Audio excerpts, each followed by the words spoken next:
Welcome to Love Lies Chronicles. It always starts small. A shift in tone, an unusual pause before a response, a glance that lingers a fraction longer than it should.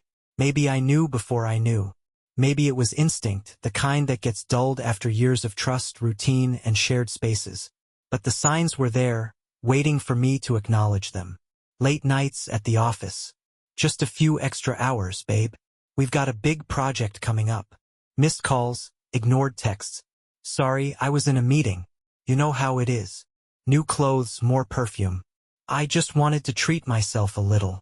Excuses, explanations, and that saccharine smile she'd flash as if I were too stupid to question it. I wasn't stupid. I didn't confront her, not right away. Confrontation gives the guilty a chance to lie. I wasn't interested in hearing lies. I wanted truth, cold, undeniable, inescapable. So I watched. The first real confirmation came on a Thursday night. She had told me she was working late. Again. I waited, pretending to be asleep when she came home at 1:47 a.m., her perfume different from the one she usually wore. A scent I didn't recognize. The next day, I installed a keylogger on her laptop. I didn't even feel guilty. I had given this woman 10 years of my life. 10 years of love, loyalty, unwavering support. If she was throwing that away, I wasn't going to be some pathetic fool begging for answers. Within 3 days, I had everything. Hotel reservations under a fake name. Receipts from fancy restaurants I'd never been invited to. Text messages dripping with lust and secrecy. One, in particular, made my stomach turn. I can't stop thinking about last night. Your husband has no idea what he's missing. I sat there, staring at the screen, my fingers tightening around the armrest of my chair. My heartbeat was steady, too steady. I had expected anger, rage, something primal. But all I felt was cold. She was careful I'd give her that. Deleting messages, clearing browser history, making sure her phone was always out of reach when she was home. But no one is truly careful. Not forever. I scrolled down, past the flirtations, past the planning. I needed a face. A name. And there he was. Lucas. I didn't recognize him at first. Lucas Porter. A name I vaguely remembered from one of her corporate events. Some sleek, polished executive type. The kind of guy who probably thought a wedding ring was just an accessory. I looked at his photo. Smug, smiling, completely unaware that he was about to become a footnote in my wife's downfall. At that moment, I made a decision. I wasn't going to scream. I wasn't going to throw things. I wasn't going to rage. I was going to walk away. Not out of weakness. Not out of resignation. But because nothing I could do to her would ever match the pain of losing a man like me. The next morning, I went about my routine as if nothing had changed. Kissed her goodbye before she left for work. Answered her texts when she sent them. I let her think she was still fooling me. But as soon as she left the house, I started packing. Not in a rush. Not frantically. Deliberately. I took only what I needed.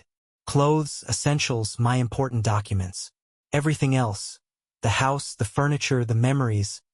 I left behind like a shed skin.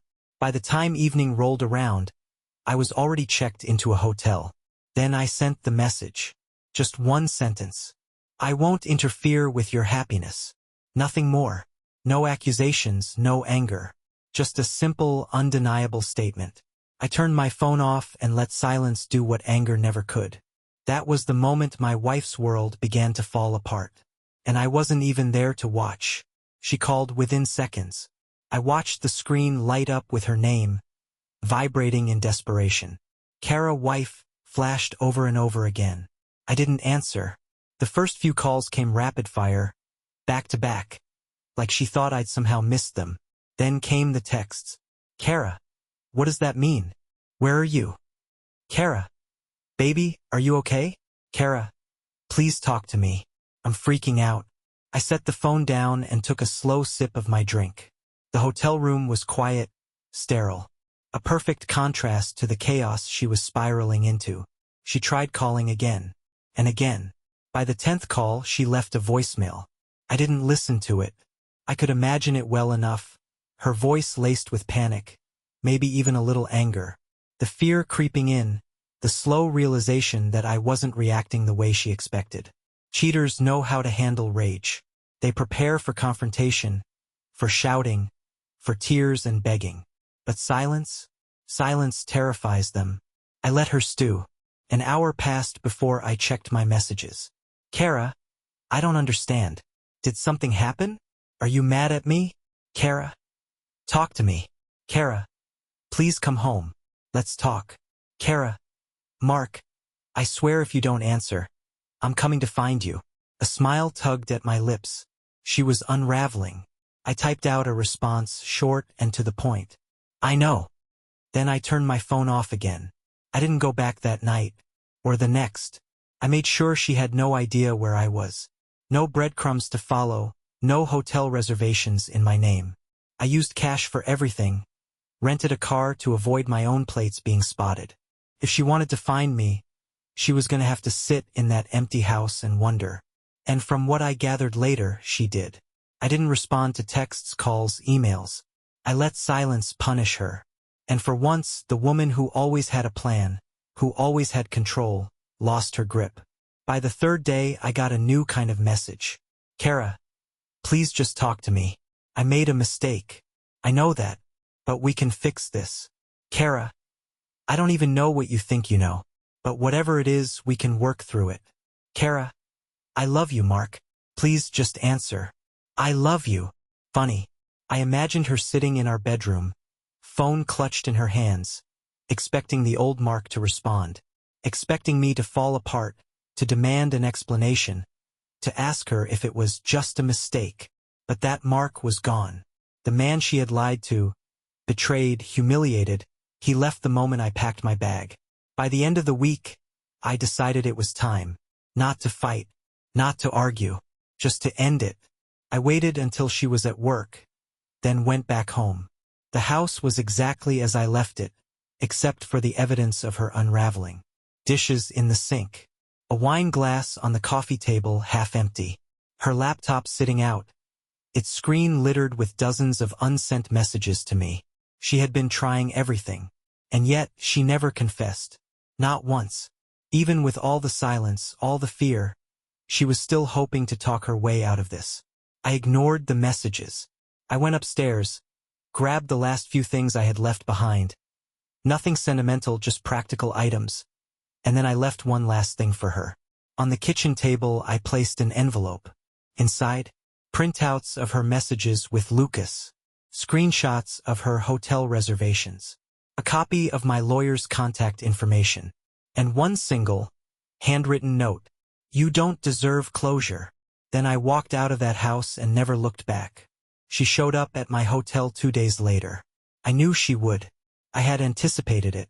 The moment when the denial phase would break and reality would crush her. I imagined her checking our shared bank account, seeing that I had moved my money into a separate one, calling our friends, realizing that I had already told them everything. She had no control anymore. So when the knock came at my door, I wasn't surprised. I took my time before answering. When I finally opened it, she stood there, disheveled, desperate, broken. Her usual polished look was gone. Hair tied up hastily, dark circles under her eyes. No makeup, no mask, just Kara. Her lips trembled as she took me in, scanning my face for something. Anger, sadness, hope. But I gave her nothing. She took a shaky breath.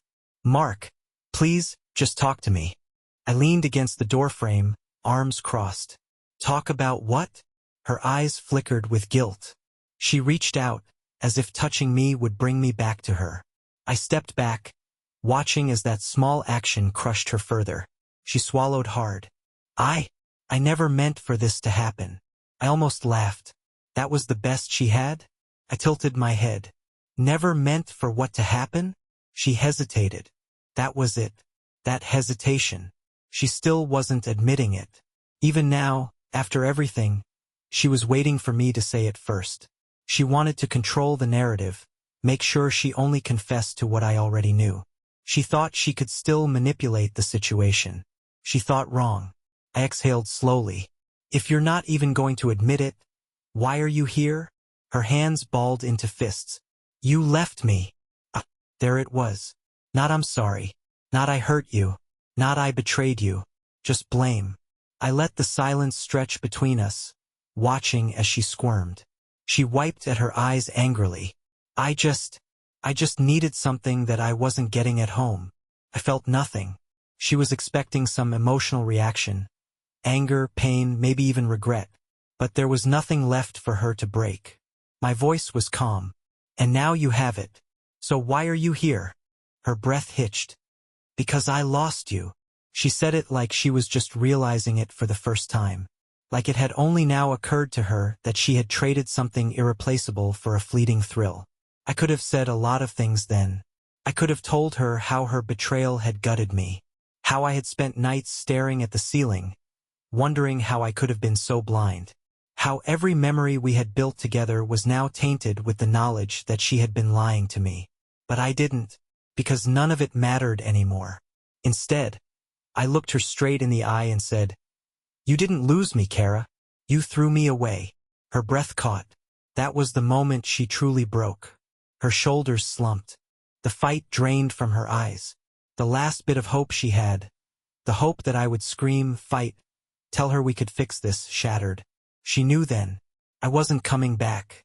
I watched as she crumbled, as the weight of everything crashed down on her. And for the first time I saw real regret. Not regret for what she did. Regret for what she lost. She reached up, covering her mouth as a sob broke free. "Mark, I love you. I was just stupid.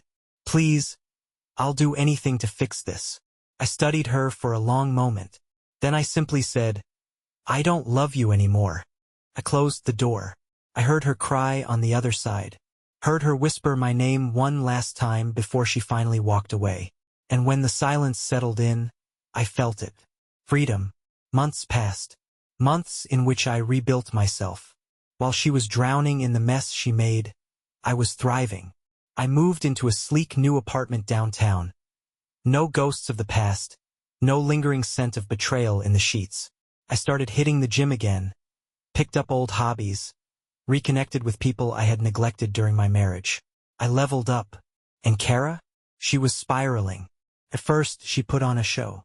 Posting pictures, fake smiles, pretending she was living her best life. But the cracks were visible to anyone who knew her. The apartment she had fought to keep felt empty. Her relationship with Lucas? Over in less than 2 months. Turns out, men like him love the thrill of the affair. But once the secrecy is gone, so is the excitement. She wasn't the forbidden fruit anymore. She was just a woman who cheated on her husband. I didn't check in on her. I didn't need to. People talked. Mutual friends who had quietly picked a side let things slip. She was struggling with bills. Turns out, she had gotten used to my financial stability, and Lucas wasn't interested in supporting her. She started drinking more.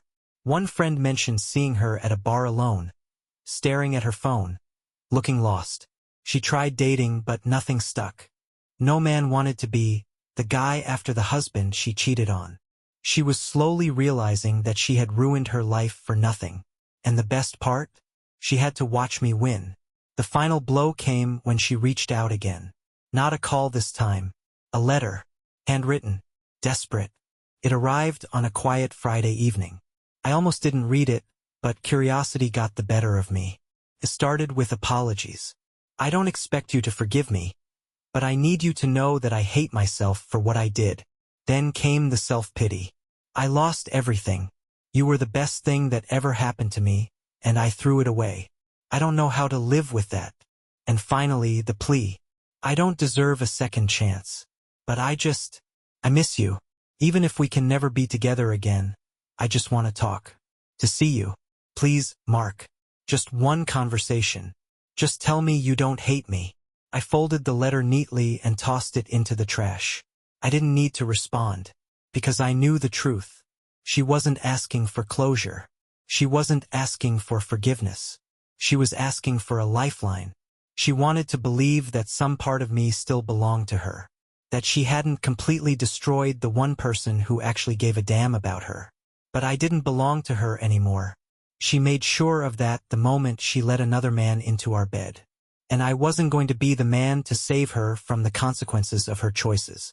I grabbed my keys, stepped out of my apartment, and headed to meet some friends for drinks. The night was young, and my life had never been better. Dear listeners, please share your thoughts in the comments, and do not forget to like, share, and subscribe to the channel.